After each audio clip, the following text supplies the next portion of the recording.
Hey guys, welcome to my YouTube channel. This is soul of cricket. இன்றைக்கி எதை பற்றி பார்க்க போகிறோம் அப்படின்னா, ஆஷஸ் ஃபர்ஸ்ட் டெஸ்ட் ஸ்டார்ட் ஆயிடுச்சு பர்த்தில். அதோட டே 1 ரிவ்யூ அண்ட் அனாலிசிஸ் அதை தான் பார்க்க போகிறோம். ஃபர்ஸ்ட் இங்கிலாந்து டாஸ் வின் பண்ணி பேட் பண்ணாங்க. ஆப்டஸ் ஸ்டேடியமில் 5 மேட்சஸ் நடந்திருக்கு ஓவரால். அதில் வந்துட்டு எல்லா மேட்சுமே பேட்டிங் ஃபர்ஸ்ட் பண்ணுற டீம் தான் ஜெயிச்சிருக்கு. So that's an added advantage இந்த டாஸ் ஃபேக்டரே. ஸோ இங்கிலாந்து வழக்கத்து மாறாக சேஸ் பண்ணாமல் பேட்டிங் ஃபர்ஸ்ட் எடுத்தாங்க. ஃபர்ஸ்ட் எடுத்தோடனே மிச்சல் ஸ்டார்க் ஃபர்ஸ்ட் ஓவர்லேயே ஹீ ட்ரூ பிளட். ஜாக் க்ராலியை செமையாக பால் போட்டு கேட்ச் வாங்கினாங்க. அண்ட் தென் குட்டி little partnership between Duckett and Ollie pop. Then again Mitch Starc ஒரு லைட்டாக ஒரு டீஸ் பண்ணி ஒரு எல்பிடபிள்யூ எடுத்துட்டார் டக்கெட்டை. Then again Root, Duckett and Crawley 3 wickets இந்த ஃபர்ஸ்ட் 10 ஓவர்ஸ்னு இருந்துச்சு நான் பார்க்குறப்போ. 3 for 40. தென் ஓலி பாப் ஒரு நல்ல இன்னிங்ஸ். அன்ஃபார்ச்சுனேட்டாக கேம் கிரீன் காலி பண்ணிட்டாரு. And Harry Brook, what a star boy from இங்கிலாண்டுன்ற மாதிரி ஒரு 52 அடித்தார். பயங்கரமாக அடித்தான். Like he was on his song. அவன் இன்றைக்கி ஒரு செஞ்சுரி போட்டுருவான்னு நான் நினச்சேன். பட் அன்ஃபார்ச்சுனேட்டாக பிரெண்டன் டாகெட்டை ஒரு short pitch delivery down the leg side Alex Carey keeper catch கொடுத்துட்டான். I think this might be his weakness and Australians இதை டார்கெட் பண்ண கண்டிப்பாக ட்ரை பண்ணுவாங்கன்னு நினைக்கிறேன். And Jamie Smith, he was also playing very good. 33 runs அடித்தான். No contribution from the lower order. எல்லாருமே டக்குன்னு wicket வந்தனால they were all out for 172 in less than 32 overs. 33 ஓவர்ஸ்லேயே காலி ஆகிட்டாங்க. The kingpin Mitch Starc, Hazlewood Cummins இல்லாத பட்சத்தில் நான் ஆடுறேன்டா, நான் லீடர்னு காட்டுறேன் இந்த அட்டாக்குன்னு ஒத்தையாலாக 7 விக்கெட்ஸ் 7 for 58ன்னு எடுத்தான். Good debut by Brendan Doggett. 2 wickets, 2 for 27 and a single wicket from Cam Green. So 172 அடித்தோடனே we all thought okay, நல்ல சான்ஸ், ஒரு 250 மேலே போட்டிருக்க வேண்டிய ஆப்பர்ச்சுனிட்டி இங்கிலாந்து மிஸ் பண்ணி ஓவராக சுற்றி 172 ஆல் அவுட் ஆகிட்டாங்கன்னு நினச்சேன்.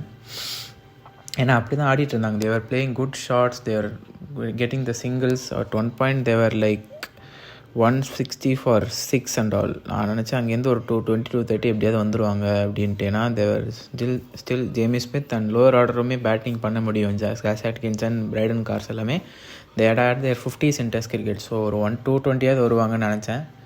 But they got all out for 172.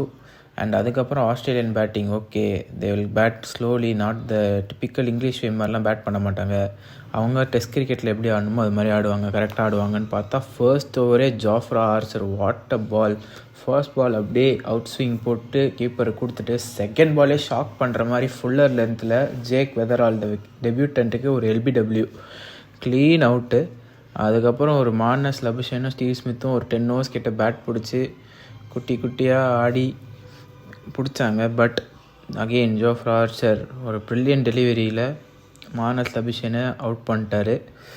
இதுக்கு தான் இங்கிலாந்து கிரிக்கெட்டே வெயிட் பண்ணிட்டு இருந்துச்சு, to C Jofra Archer in Australian conditions. அதுக்கு தான் அவனை இவ்வளோ ரெஸ்ட் பண்ணி கரெக்டாக வெறும் இந்தியா சீரீஸ் மட்டும் ஆட வச்சுட்டு இப்போ ஆஷஸ்க்கு எடுத்துகிட்டு வந்திருக்காங்க. And it's proving its worth அப்படின்ற மாதிரி தான் சொல்லியே ஆகணும்.